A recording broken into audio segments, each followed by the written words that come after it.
জাতীয় pay scale ঘোষণা ও এর চূড়ান্ত বাস্তবায়ন নিয়ে সারা দেশের সরকারি চাকরিজীবীদের মাঝে যে গভীর প্রত্যাশা এবং উত্তেজনা তৈরি হয়েছিল তা এখন অনেকটাই ম্লান হতে বসেছে। প্রিয় সরকারি চাকরিজীবী ভাই ও বোনেরা, আজকের সকালের আপডেট নিউজে আপনাদের স্বাগতম। যারা আমাদের চ্যানেলে নতুন তারা এখনই চ্যানেলটি সাবস্ক্রাইব করুন, আর হ্যাঁ, অবশ্যই কমেন্ট করে জানাবেন আপনারা কে কোন জেলা থেকে আমাদের ভিডিওটি দেখছেন। তবে চলুন কথা না বাড়িয়ে আজকের সর্বশেষ সংবাদটি জেনে নিন। নতুন পে স্কেল বাস্তবায়ন নিয়ে দীর্ঘদিন ধরে সরকারের উচ্চ পর্যায়ে এবং বিভিন্ন মন্ত্রণালয়ে দফায় দফায় আলোচনার পরও মাঠ পর্যায়ে এর কোনো দৃশ্যমান অগ্রগতি না থাকায় দেশের লাখ লাখ সরকারি চাকরিজীবী এবং তাদের পরিবারের সদস্যদের মধ্যে হতাশা ও ক্ষোভ ক্রমাগত বৃদ্ধি পাচ্ছে।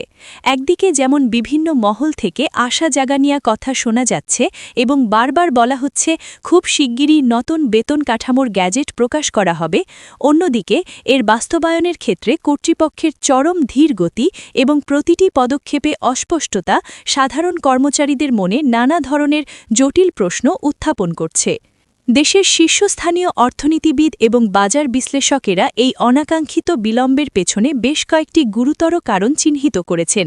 তাদের মতে বর্তমান সময়ের ভয়াবহ অর্থনৈতিক চাপই এই বিলম্বের সবচেয়ে বড় এবং প্রধান কারণ। গত কয়েক বছর ধরে বৈশ্বিক নানা সংকট এবং যুদ্ধ পরিস্থিতির কারণে সারা বিশ্বের মতো আমাদের দেশের অর্থনীতিতেও একটি বড় ধরনের নেতিবাচক ধাক্কা লেগেছে।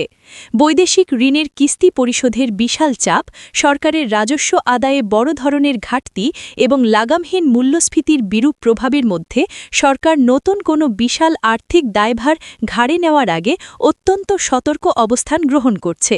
সরকার চাইছে না এমন কোনো সিদ্ধান্ত নিতে যার ফলে দেশের সামগ্রিক অর্থনীতি আরও বেশি অস্থিতিশীল হয়ে পড়ে। বর্তমান বাজার পরিস্থিতিতে নিত্য প্রয়োজনীয় জিনিসপত্র থেকে শুরু করে চাল, ডাল, তেল এবং কাঁচা বাজারের দাম সাধারণ মানুষের ক্রয় ক্ষমতার প্রায় বাইরে চলে গেছে। এর পাশাপাশি বাসা ভাড়া, যাতায়াত খরচ, সন্তানদের লেখাপড়ার খরচ এবং চিকিৎসা ব্যয় কয়েক গুণ বৃদ্ধি পেয়েছে। এই চরম মূল্যস্ফীতির বাজারে সেই ২০১৫ সালে প্রণীত অষ্টম পে স্কেলের অপরিবর্তিত বেতন দিয়ে জীবনধারণ করা সরকারি চাকরিজীবীদের জন্য, বিশেষ করে যারা নিম্ন এবং মধ্যম গ্রেডের কর্মচারী অর্থাৎ ১১ থেকে ২০ গ্রেডের কর্মচারী, তাদের জন্য রীতিমতো একটি অস্তিত্ব রক্ষার সংগ্রাম হয়ে দাঁড়িয়েছে। এই অবস্থায় নতুন পে স্কেল কার্যকর হলে সরকারের রাজস্ব বাজেট থেকে বেতন ভাতা ও পেনশন বাবদ ব্যয় উল্লেখযোগ্যভাবে বেড়ে যাবে, যা বর্তমানের এই নাজুক অর্থনৈতিক বাস্তবতায় সামাল দেওয়া সরকারের জন্য একটি অনেক বড় চ্যালেঞ্জ। অর্থনৈতিক সংকটের পাশাপাশি প্রশাসনিক নানা জটিলতাও এই নতুন পে স্কেল বাস্তবায়নের পথে একটি অনেক বড় বাধা হয়ে দাঁড়িয়েছে। একটি নতুন বেতন কাঠামো তৈরি করা কোনো সহজ কাজ নয়। এর সাথে দেশের জনপ্রশাসন মন্ত্রণালয়, অর্থ মন্ত্রণালয় এবং অন্যান্য সকল সরকারি দপ্তরের সরাসরি সম্পৃক্ততা রয়েছে। কিন্তু বিভিন্ন মন্ত্রণালয় ও দপ্তরের মধ্যে সুষ্ঠু সমন্বয়ের অভাব, কাঠামোগত নানা ধরনের অসামঞ্জস্য এবং বিভিন্ন ক্যাডার ও নন ক্যাডার কর্মকর্তাদের মধ্যে পদমর্যাদা নির্ধারণ নিয়ে দীর্ঘদিনের মতপার্থক্য পুরো প্রক্রিয়াটিকে অস্বাভাবিকভাবে দীর্ঘায়িত করছে। প্রথম শ্রেণীর কর্মকর্তাদের সাথে অন্যান্য গ্রেডের কর্মচারীদের যে বিশাল বেতন বৈষম্য তৈরি হয়েছে তা দূর করার যে যৌক্তিক দাবি উঠেছে, সেটি নিয়েও নীতি নির্ধারকদের মধ্যে ব্যাপক মতভেদ রয়েছে।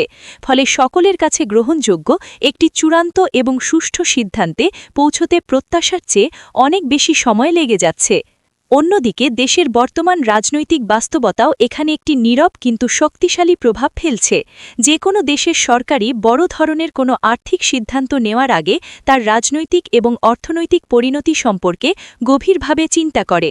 বর্তমান পরিস্থিতিতে বিপুল পরিমাণ অর্থ ছাপিয়ে বা ব্যাংক থেকে অতিরিক্ত ঋণ নিয়ে বেতন বৃদ্ধি করলে বাজারে অর্থের সরবরাহ এক ধাক্কায় অনেক বেড়ে গিয়ে মূল্যস্ফীতি সম্পূর্ণ নিয়ন্ত্রণের বাইরে চলে যেতে পারে বলে অর্থনীতিবিদরা সরকারকে বারবার সতর্ক করছেন। তাই সরকার দেশের সামগ্রিক পরিস্থিতি অত্যন্ত গভীরভাবে পর্যবেক্ষণ করছে। সাধারণ মানুষের জনমত, দেশের সামষ্টিক অর্থনৈতিক স্থিতি এবং প্রশাসনিক প্রস্তুতি, এই সবকিছু অত্যন্ত নিখুঁতভাবে বিবেচনায় রেখে খুব ধীরে এবং মেপে মেপে এগুচ্ছে সরকারের নীতি নির্ধারক মহল। তবে বিশেষজ্ঞদের মতে সরকারের এই সতর্ক অবস্থান সামষ্টিক অর্থনীতির জন্য যৌক্তিক হলেও এভাবে বছরের পর বছর ধরে দীর্ঘসূত্রতা চলতে থাকলে সরকারি চাকরিজীবীদের মধ্যে জমে থাকা অসন্তোষ অচিরেই আরও ভয়াবহ আকারে বৃদ্ধি পাবে।